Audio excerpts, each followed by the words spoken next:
یہ دلیل ہے موجد اور پیدا کرنے والے کے موجود ہونے کی، اور وہی اللہ ہے۔ نمرود نے جواباً کہا یہ تو میں بھی کر سکتا ہوں۔ یہ کہہ کر 2 شخصوں کو اس نے بلوایا جو واجب القتل تھے، ایک کو قتل کر دیا، دوسرے کو رہا کر دیا۔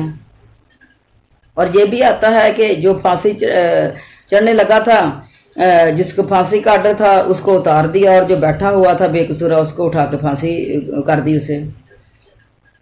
اور دراصل یہ جواب اور یہ دعویٰ کس طرح یہ بے معنی اور لغو بات ہے یہ، کہ اس کی بھی بیان کی بھی ضرورت نہیں، لیکن اللہ تعالیٰ نے ایک سمجھانے کے لیے اللہ تعالیٰ نے یہ بات جو ہے وہ بیان فرمائی ہے کہ بندہ جو ہے وہ کچھ بھی نہیں کر سکتا، کچھ بھی نہیں، انسان کچھ بھی نہیں ہے اللہ کے مقابلے میں۔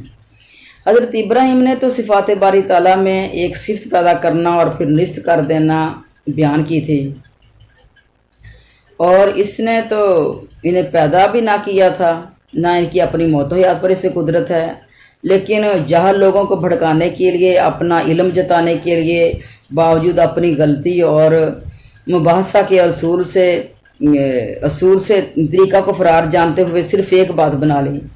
ابراہیم بھی اس کو سمجھ گئے، اور آپ نے اس کند ذہن کے سامنے ایک ایسی دلیل پیش کر دی کہ صورتاً اس کی مشابہت نہ کر سکے۔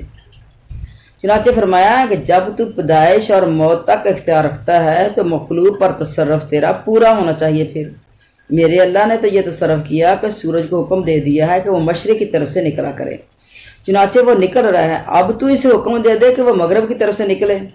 اس کا کوئی ظاہری ٹوٹا پھوٹا جواب بھی اس سے نہ بن سکا، اور بے زبان ہو کر اپنی عاجزی کا معترف ہو کر اللہ کی حجت اس پر پوری ہوگی، لیکن چونکہ ہدایت نصیب نہ تھی۔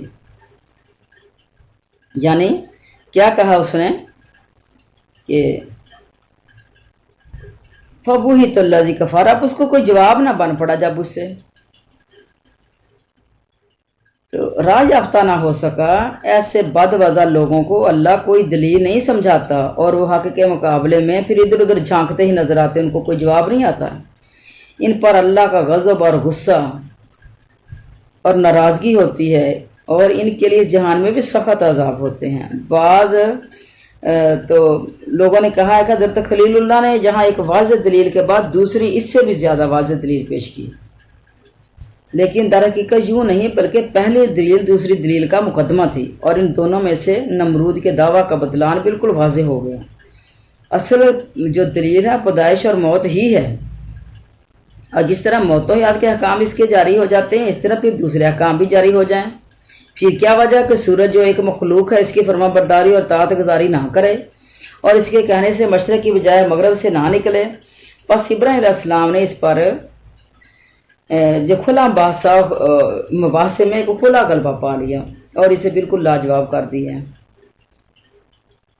ایک قول یہ بھی ہے کہ یہ مناظرہ حضرت ابراہیم علیہ السلام کے آگ سے نکل جانے کے بعد ہوا تھا، اس سے پہلے آپ کی اس ظالم بادشاہ سے کوئی ملاقات نہیں ہوئی تھی۔ اللہ ہی بہتر جانتا ہے۔ بہرحال جتنی قرآن کے اندر بات ہے اسی کے اوپر ہمیں عمل کرنا چاہیے اور سمجھ لینی چاہیے۔ کب ہوا تھا؟ بس ہوا تو تھا نا، جب بھی ہوا۔ اچھا، ایک اور قول بھی ہے کہ قحط سالی تھی، لوگ نمرود کے پاس جاتے تھے اور غلہ لے آتے تھے، وہ خدا جو تھا سب سے غلہ لے کے وہ جمع کر لیتا تھا، پھر لوگوں کو تھوڑا تھوڑا کر کے دیتا رہتا تھا۔ حضرت خلیل اللہ بھی گئے، کیوں وہ بھی اس کی حکومت کا ایک بندہ تھا، اور وہاں جب مناظرہ ہو گیا تھا، بدبخت نے آپ کو غلہ نہ دکھے، آپ خالی ہاتھ واپس آئے۔ گھر کے قریب پہنچ کر آپ نے دونوں بوریوں میں ریت بھر لی کہ گھر پر سمجھیں گے کچھ لے کے آئیں، یعنی دیکھتے ہی تو نہ پریشان ہو جائیں۔ گھر آتے ہی بوریاں رکھ کر سو گئے۔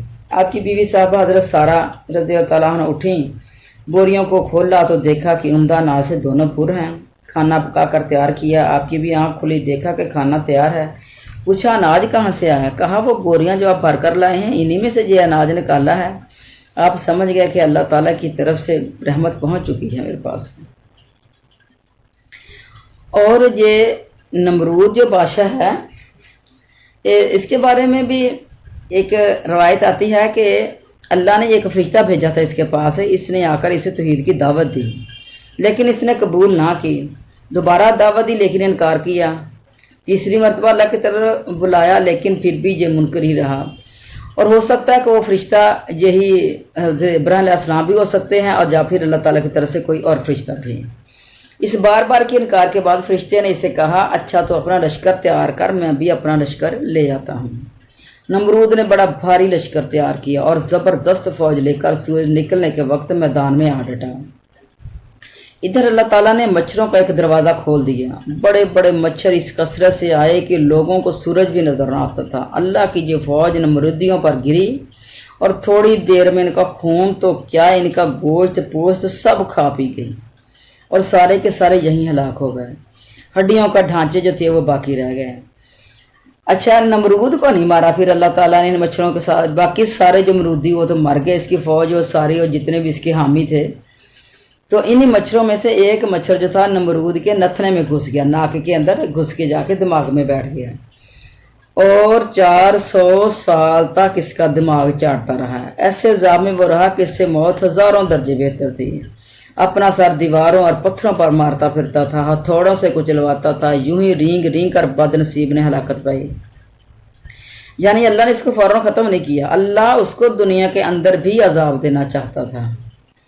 اور یہ متفقہ یہ ہے سب کی یہ بات کہ نمرود یہ مچھر سے ہی مرا تھا، اور مچھر اس کو بڑی تکلیف دی تھی جو اس کے دماغ میں گھس گیا تھا۔ اچھا آگے چلیں۔ او کلّا زی